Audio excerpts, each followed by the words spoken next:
கால் வைக்கிற இடமெல்லாம் கன்னி வெடி வைக்கிறாங்கய்யா அப்படின்னு கவலைப்பட்டுட்டு இருந்த நம்மளுடைய ரிஷபராசி அன்பர்களுக்கு கஷ்டமெல்லாம் இந்த மாதத்தில் நீங்க போகுது. நீங்களே ஜொலிக்க போறீங்க, ஒரு புது மனிதனாக வர போறீங்க அப்படின்னே சொல்லலாம். அந்த அளவுக்கு நம்மளுடைய ரிஷபராசி அன்பர்களுக்கு கிரக அமைப்புகள் ரொம்ப சாதகமாக இருக்குது. குறிப்பாக இந்த புத்தாண்டுக்கு அப்புறமே ஒரு சில மாற்றங்களை நீங்கள் சந்திச்சிருப்பீங்க. இந்த தை மாதத்துக்கு அப்புறம் பார்த்தீங்கன்னா உங்களுடைய வாழ்க்கை ரொம்ப பிரகாசமாக இருக்க போகுது அப்படின்னே சொல்லலாம். எந்த மாதிரியான பலன்கள் கிடைக்க போகுது, எந்த ஒரு விஷயத்தில் நீங்கள் கவனமாக இருக்கணும் அப்படிங்கிறத தொடர்ந்து இந்த வீடியோவில் பார்க்கலாம். நீங்கள் இப்போ தான் ஃபஸ்ட் டைமாக நம்ம சேனலில் பார்க்குறதா இருந்தால் நம்ம சேனலை சப்ஸ்கிரைப் பண்ணிக்கோங்க. கூடவே இருக்கிற பெல் ஐக்கானையும் கிளிக் பண்ணிக்கோங்க. அப்போ தான் நாங்கள் போடுற ஒவ்வொரு வீடியோவுமே உங்களுக்கு நோட்டிஃபிகேஷனாக வரும். நீங்கள் ரிஷபராசி அன்பராக இருந்தால் மறக்காமல் நம்மளுடைய சேனலுக்கு ஒரு லைக் கொடுத்துட்டு, உங்களுடைய உறவுகள் வகையில் யாராவது ரிஷபராசி அன்பர்கள் இருக்காங்க அப்படின்னா மறக்காமல் இந்த வீடியோவை அவங்களுக்கும் ஷேர் பண்ணிவிடுங்க. ரிஷபராசியில் நீங்கள் எந்த நட்சத்திரத்தில் பிறந்தீங்க அப்படிங்கிறத மறக்காமல் எங்களுடைய கமெண்ட் பாக்ஸில் தெரிவிங்க. உங்களுக்கு ஜோதிட ரீதியாக ஏதாவது சந்தேகம் இருக்குது, உங்களுடைய சுய ஜாதகத்தை ஏதாவது பார்க்கணும், அல்லது புதுசாக ஒரு தொழில் தொடங்க போகிறீங்க, ரொம்ப நாளாக வரன் தேடுறேன், நல்ல ஒரு வரன் அமையலே அப்படின்னு கவலைப்பட்டு இருந்தவங்க உங்களுடைய சுய ஜாதகத்தை ஒரு முறை பார்த்து அது கரெக்டாக சொல்லுவாங்க. மேலே ஜோதிடரோட வாட்ஸ்அப் நம்பர் கொடுக்கப்பட்டிருக்கு. அந்த நம்பருக்கு கால் பண்ணி முன்பதிவு செய்துக்கோங்க. உங்களுடைய சந்தேகங்களுக்கு நல்ல ஒரு தீர்வு கிடைக்கும். இந்த ரிஷபராசி அன்பர்களை பொறுத்தவரையிலும் இந்த தை மாதம் அப்படிங்கிறது ரொம்ப அற்புதமான மாதமாக உங்களுக்கு அமைந்திருக்கு அப்படின்னே சொல்லலாம். ஏன்னா சூரியன் மகர ராசிக்கு வரக்கூடிய மாதம் தான் இந்த தை மாதம். இதை மகர மாதம் அப்படின்னு சொல்லுவாங்க. சூரியன் தேர்பாதையில் தெற்கு திசையிலிருந்து வடக்கு திசைக்கு மாறக்கூடிய காலமும் இந்த தை மாதம். தை பிறந்தால் வழி பிறக்கும் அப்படின்னு சொல்லுவாங்க. இது ஐதீகம். அதே மாதிரி மகாபாரதத்தில் கூட பிதாமகரான பீஷ்மர் தை மாதத்திற்காக தன்னுடைய உயிரை போக்குறதுக்காக அன்பு படுகையில் காத்துட்டு இருந்தார், எப்படா தை மாதம் பிறக்கும் அப்படின்னு. அந்த அளவுக்கு ஒரு சிறப்பு வாய்ந்த மாதம் இந்த தை மாதம். தேவர்களுக்கு உதய காலம் என்பதனால இந்த தை மாதம் அப்படிங்கிறதே ஒரு விடிவு காலம் அப்படின்னு சொல்லலாம். இந்த தை மாதம் நம்மளுடைய ரிஷபராசி என்பர்களுக்கு ஒரு விடிவு காலமாக அமைந்திருக்கிற ஒரு புது மனிதனாக நீங்கள் உருவெடுக்க போகிறீங்க. எடுக்கிற காரியங்கள் எல்லாம் ஓரளவுக்கு சக்ஸஸாக அமையக்கூடிய ஒரு யோகமான மாதமாக இந்த தை மாதம் இந்த ரிஷபராசி என்பர்களுக்கு அமைந்திருக்கு அப்படின்னே சொல்ல. இந்த காலகட்டத்தில் சூரியன் வழிபாடு நல்ல ஒரு மாற்றத்தை கொடுக்கும். தை மாதம் அப்படின்னாவே பெரும்பாலும் பார்த்திங்கன்னா சூரிய வழிபாட்டுக்கு உகந்த மாதம் அப்படின்னு சொல்லுவாங்க. அதனால தான் பார்த்திங்கன்னா தை பிறந்த உடனே சூரியனுக்கு பொங்கல் வச்சு அது வரவேற்போம். அதனால தான் தை மாதத்தை சூரியன் மாதம் அப்படின்னு சொல்கிறாங்க. இதனால தான் இந்த மாதத்தில் பொங்கல் பண்டிகை வைத்து சிறப்பாக கொண்டாடுறோம். நாடுங்கும் உலகெங்குமே இதை சிறப்பாக கொண்டாடுறாங்க. இந்த தை மாதம் பிறந்திருக்கிறது பார்த்திங்கன்னா கேட்டை நட்சத்திரத்தில் விருச்சக ராசியில் சித்த யோகத்தில் தை மாதம் பிறந்திருக்கு. அதனால் இந்த தை மாதம் அப்படிங்கிறது ரொம்ப விசேஷமான மாதமாக இந்த ரிஷபராசி என்பவர்களுக்கு அமைந்திருக்கு அப்படின்னே சொல்லலாம். விவசாயிகளுக்கும் சரி, கால்நடைகளுக்கும் சரி, இந்த தை மாதம் அப்படிங்கிறது நல்ல ஒரு முன்னேற்றத்தை குறிக்கக்கூடிய ஒரு மாதமாக அமைந்திருக்கு அப்படின்னே சொல்லலாம். ரிஷபராசிக்கு பாக்கியமான காலகட்டம் என்பதனால திடீர்னு அதிர்ஷ்ட வாய்ப்புகள் தேடி வரக்கூடிய மாதமாக இந்த தை மாதம் உங்களுக்கு அமைந்திருக்கு அப்படின்னு சொல்லலாம்.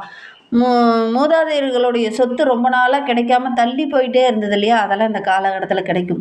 மூதாதையர்களுடைய புண்ணியம் இந்த காலகட்டத்தில் உங்களை சேரும் அப்படின்னு சொல்லலாம். இந்த காலகட்டத்தில் நீங்கள் முன்னோர்கள் வழிபாடு செய்கிறது, சித்தர்கள் வழிபாடு செய்கிறது, இதெல்லாம் நல்ல ஒரு பலனை உங்களுக்கு பெற்றுத்தரும் அப்படின்னே சொல்லலாம். அதே மாதிரி கோர்ட் கேஸ், வம்பு வழக்கு, சண்டை, பிரச்சனை, இப்படி பஞ்சாயத்தாக போயிட்டு இருந்த உங்களுடைய வாழ்க்கையில் ஒரு மிகப்பெரிய திருப்பத்தை நீங்கள் எதிர்பார்க்கலாம். எப்போ தான் அந்த பிரச்சனை சரியாகும் அப்படின்னு கவலைப்பட்டுட்டு இருந்த நம்மளுடைய ரிஷபராசி என்பவர்களுக்கு அந்த பிரச்சனையெல்லாம் சரியாகி, பூர்வீக சொத்து சம்பந்தமான பிரச்சனையெல்லாம் சரியாகி நல்ல ஒரு சாதகமான பலனை இந்த தை மாதத்தில் இந்த ரிஷபராசி என்பவர்கள் எதிர்பார்க்கலாம் அப்படின்னே சொல்லலாம். நில சம்பந்தமாக ரொம்ப நாளாக பிரச்சனை போயிட்டே இருந்திருக்கும். அந்த பிரச்சனையெல்லாம் இந்த காலகட்டத்தில் சரியாகும். தந்தை வழி உறவுகளால் ஒரு சில இடத்துல மனக்கசப்போடு நின்ன நம்மளுடைய ரிஷபராசி என்பவர்களுக்கு மனக்கசப்பெல்லாம் மாறக்கூடிய ஒரு நாட்களாக வருகின்ற நாட்கள் அமைந்திருக்கு அப்படின்னு சொல்லலாம். பணவரத்து ஓரளவுக்கு திருப்திகரமாக இருக்கும். திடீர்னு அதிர்ஷ்ட வாய்ப்புகளும் உங்களை தேடி வரும். கிரக அமைப்புகள் பெரும்பாலும் உங்களுக்கு சாதகமாக இருக்குது. அரசு மூலமாக வரக்கூடிய ஒரு சில விஷயங்கள் கூட தடைபட்டு நின்றுருக்கும். ஒரு சில வருமானம் கூட வராமல் ஒரு சில இடத்துல நின்றுருக்கும். அதெல்லாம் இந்த காலகட்டத்தில் கிடைக்கும். ஒரு போட்டி பந்தயங்கள்லாம் கலந்துக்கிட்டீங்க அப்படின்னா கூட நல்ல ஒரு வெற்றி பெறக்கூடிய அமைப்பு இருக்குது. டென்ஷனாகவே சுற்றிட்டு இருந்த ரிஷபராசி என்பவர்களுக்கு அந்த டென்ஷன் குறைந்து ஒரு மகிழ்ச்சியான மாதமாக இந்த தை மாதம் உங்களுக்கு அமைந்திருக்கு அப்படின்னே சொல்லலாம். ரொம்ப நாளாக போகணும்னு நினச்ச ஆன்மீக தலங்களுக்கெல்லாம் இந்த காலகட்டத்தில் செல்லக்கூடிய வாய்ப்புகள் அமையும். கோவில்களுக்காக ஒரு சிலர்லாம் நன்கொடை வழங்கக்கூடிய அமைப்பு, அதே மாதிரி கோவில்களுக்காக ஏதாவது ஒரு விதத்தில் உங்களுடைய உடல் உழைப்பை போடக்கூடிய ஒரு சூழ்நிலையெல்லாம் இந்த ரிஷபராசி என்பர்களுக்கு இந்த காலகட்டத்தில் ஏற்படும். நல்ல ஒரு அற்புதமான மாதமாக அந்த தை மாதம் உங்களுக்கு அமைந்திருக்கு அப்படின்னே சொல்லலாம். புகழ் மிக்கவர்களுடைய அன்பு ஆதரவில் இந்த காலகட்டத்தில் கிடைக்கும். அவங்களுடைய அறிமுகம் கிடைக்கிறதுனால உங்களுடைய வாழ்க்கையில் மிகப்பெரிய மாற்றத்தை இந்த ரிஷபராசி என்பர்கள் இந்த காலகட்டத்தில் எதிர்பார்க்கலாம் அப்படின்னே சொல்லலாம். ரொம்ப நாளாக வெளியூருக்கு வெளிநாட்டுக்கு போகணும் அப்படின்னு காத்துக்கிட்டு இருந்திருப்பாங்க. வாய்ப்புகள் கிடைக்காம தள்ளி போயிட்டே இருந்திருக்கும். அதெல்லாம் இந்த காலகட்டத்தில் கிடைக்கும். அதனால் நல்ல ஒரு யோகமான காலகட்டமாக இந்த ரிஷபராசி என்பர்களுக்கு இந்த தை மாதம் அமைந்திருக்கு அப்படின்னு சொல்லலாம். வெளியூர் பயணங்கள் எல்லாமே நல்ல மாற்றத்தை கொடுக்கும். வெளியில் பயணம் போகும்போது ஒரு சில விஐபிகளுடைய அறிமுகம் கிடைக்கும். அவங்க மூலிமா ஒரு சில சாதகமான பலன் உங்களுக்கு கிடைக்கும் அப்படின்னு சொல்லலாம். ஒரு சிலர்லாம் ரொம்ப நாளாக பழைய வாகனத்தையே வச்சுட்டு ஓட்டிகிட்டு இருந்தவங்க ஒரு புது வாகனம் வாங்கக்கூடிய அமைப்பு இருக்குது. பிடித்த வாகனத்தை வாங்கி ரொம்ப மகிழ்ச்சிகரமாக செயல்படுவீங்க. சுவாமி தரிசனம் செய்யக்கூடிய அமைப்பில் அந்த காலகட்டத்தில் இருக்குது. ஆன்மீக தலங்களுக்கெல்லாம் செல்லக்கூடிய யோகம் இந்த ரிஷபராசி என்பர்களுக்கு இந்த தை மாதத்தில் அமையும். குடும்பத்துக்குள்ளே இருந்த அந்த சின்ன சின்ன பிரச்சனைகள், கருத்து வேறுபாடுகள், உறவுகளால் இருந்த மனக்கசப்பு இதெல்லாம் இந்த மாதத்தில் சரியாக போது நல்ல ஒரு அற்புதமான கிரக அமைப்பு இவங்களுக்கு அமைந்திருக்கு அப்படின்னு சொல்லலாம்.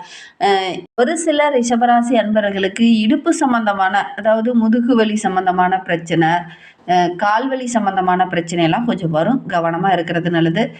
சந்தோஷத்துக்கு எந்த ஒரு குறைவும் இருக்காது அப்படின்னா கூட ஒரு 90% சூப்பராக இருக்கக்கூடிய ஒரு மாதமாக அந்த தை மாதம் உங்களுக்கு அமைந்திருக்கு அப்படின்னா கூட ஆரோக்கிய விஷயத்தில் கொஞ்சம் கவனமாக இல்லை, உணவு விஷயத்தில் கொஞ்சம் கவனமாக இல்லை அப்படின்னா சின்ன சின்ன மருத்துவ செலவுகள் செய்ய வேண்டிய ஒரு சூழ்நிலை இந்த காலகட்டத்தில் இந்த ரிஷபராசி என்பர்களுக்கு ஏற்படும் அப்படின்னு சொல்லலாம். கொஞ்சம் ஆரோக்கிய ரீதியாக கவனமாக இருந்துக்கோங்க. வெளி உணவுகளை கொஞ்சம் தவிர்க்கிறது ரொம்பவும் நல்லது அப்படின்னு சொல்லலாம். ரிஷப ராசியில் பிறந்த 3 நட்சத்திரக்காரர்களுக்கும் இந்த தை மாதம் எப்படி அமைந்திருக்கு அப்படிங்கிறத பார்க்கலாம். ரிஷப ராசியில் கார்த்திகை 2, 3, 4 பாதங்களில் பிறந்தவங்களுக்கு இந்த தை மாதம் ஒரு யோகமான மாதமாக அமைந்திருக்கு. ஏன்னா உங்களுடைய ராசிக்கு சுகாதிபதியான சூரியன் அஷ்டமத்தை விட்டு விலகி பாக்கியத்திற்கு வந்து செஞ்சிருக்கிறார். எடுக்கிற முயற்சி எல்லாமே வெற்றியாகும். பெரிய மனிதர்களுடைய அன்பு ஆதரவு கிடைக்கும். தொழிலில் எதெல்லாம் தடைபட்டு நினைச்சோ அதெல்லாம் அந்த காலகட்டத்தில் நடக்கும். புதிய தொழில் தொடங்கலாமா அப்படின்னு ஒரு சிலர்லாம் இறங்குவீங்க. புதிய முயற்சி எல்லாமே இந்த காலகட்டத்தில் வெற்றியாகும். கணவன் மனைவிக்கிடையே இருந்த அந்த சின்ன சின்ன மனஸ்தாபம் எல்லாம் சரியாகி நல்ல ஒரு ஒற்றுமையை எதிர்பார்க்கலாம். இடம், பூமி, வண்டி வாகனம் வாங்கக்கூடிய அமைப்பு, மன அழுத்தம் ஒரு சிலருக்கு ரொம்ப இருந்திருக்கும். கடந்த சில வாரம் அப்படின்னு சொல்கிறத விட கடந்த சில ஆண்டுகளாகவே மன அழுத்தத்தால் ரொம்ப பாதிக்கப்பட்டு இருந்தவங்க இந்த கார்த்திகை நட்சத்திரக்காரங்க. அவங்களுக்கு இந்த காலகட்டத்தில் அந்த மனபாரம் கொஞ்சம் கொஞ்சமாக குறையும். குடும்பத்தில் இருந்த பிரச்சனைக்கு நல்ல ஒரு தீர்வு கிடைக்கும். ரிஷபராசியில் ரோகிணி நட்சத்திரத்தில் பிறந்தவங்களுக்கு இந்த தை மாதம் ஒரு நன்மை நிறைந்த மாதமாக அமைந்திருக்கு. ஏன்னா பாக்கியஸ்தல ஸ்தானத்தில் பார்த்திங்கன்னா ராசிநாதன், செவ்வாய், சூரியன், புதன் இந்த கிரக அமைப்புகள் சேர்ந்து இருக்கும்போது இந்த தை மாதம் பிறந்திருக்கு. அதனால் திட்டமிட்டு செயல்படுற வேலைகள் உங்களுக்கு வெற்றியாக அமையும். புத ஆதித்ய யோகம் இருக்கிறதுனால உங்களுடைய செல்வாக்கு படிப்படியாக உயரும். வீட்டில் கூட உங்களுடைய பேச்சுக்கு நல்ல ஒரு மதிப்பு மரியாதை கிடைக்கும். பெரிய மனிதர்களுடைய அன்பு ஆதரவெல்லாம் இருக்கிறதுனால நல்ல ஒரு மகிழ்ச்சிகரமான மாதமாக இந்த தை மாதம் உங்களுக்கு அமைந்திருக்கு அப்படின்னே சொல்லலாம். பெரிய பாதிப்போ பெரிய பிரச்சனையோ இந்த காலகட்டத்தில் எதுவும் ஏற்படாது அப்படின்னே சொல்லலாம். குடும்பத்துக்குள்ளே ஒரு நிம்மதி கிடைக்கக்கூடிய ஒரு மாதமாக இது அமைந்திருக்கு அப்படின்னு சொல்லலாம். தெய்வ அருள் பரிபூரணமாக கிடைக்கிறதுனால நல்ல ஒரு நிம்மதியான மாதமாக அந்த தை மாதம் உங்களுக்கு அமைந்திருக்கு அப்படின்னு சொல்லலாம். சமுதாயத்தில் தலை நிமிர்ந்து நிற்க போகிறீங்க. கடந்த சில ஆண்டுகளாக நீங்கள் அனுபவித்த கஷ்டங்கள் இந்த தை மாதத்தில் கொஞ்சம் கொஞ்சமாக சரியாகும். தை பிறந்தால் வழி பிறக்கும் அப்படின்னு சொல்லுவாங்க. உங்களை ரோகிணி நட்சத்திரக்காரர்களுக்கு தான் அது கரெக்டாக பொருந்தும் அப்படின்னு சொல்லலாம். நல்ல ஒரு வழி பிறக்கக்கூடிய ஒரு மாதமாக அந்த மாதம் அமைந்திருக்கு அப்படின்னே சொல்லலாம். ரிஷபராசியில் மிருகசீரிடம் 1, 2 பாதங்களில் பிறந்தவங்களுக்கு இந்த தை மாதம் ஒரு வெற்றி நிறைந்த மாதமாக அமைந்திருக்கு. எடுக்கிற வேலையை கணக்கச்சிதமாக முடிக்கக்கூடிய ஒரு மாதமாக அமைந்திருக்கு அப்படின்னே சொல்லலாம். ஏன்னா 2ஆம் இடத்துல வக்கிரகம் அடைந்திருக்கக்கூடிய குரு பகவான் குடும்பத்துக்குள்ளே நிறைய நன்மைகளை வழங்குவார். தம்பதிகளுக்கிடையே நல்ல ஒரு ஒற்றுமையை கொடுப்பார். புதிய இடம், புதிய வண்டி வாகனம், புதிய முயற்சி இது எல்லாமே வெற்றியாகும். ஒரு சிலருக்கு ரொம்ப நாளாக திருமணம் வர அமையாமல் தள்ளி போயிட்டே இருந்திருக்கும். அதெல்லாம் இந்த காலகட்டத்தில் கூடி வரும். திருமண யோகம் கூடி வரப்போகுது. வேலையில் இருந்த பிரச்சனைகள் சரியாக போகுது. குடும்பத்துக்குள்ள உறவுகளால் இருந்த பிரச்சனைகள் சரியாக போகுது. பெரிய மனிதர்களுடைய அன்பு ஆதரவெல்லாம் கிடைக்கும். உங்களுடைய ராசி அதிபதி புதன், செவ்வாய், சூரியனோடு இணைந்திருக்கிறதுனால ஒவ்வொரு வேலையுமே நுணுக்கமாக ஆராய்ந்து செயல்படுவீங்க. அந்த புதிய முயற்சி எல்லாமே உங்களுக்கு வெற்றியாகும். வருமானத்தில் இருந்த அந்த இடையூறுகள், தடைகள் எல்லாமே ஒவ்வொன்றா விலக ஆரம்பிக்கும்.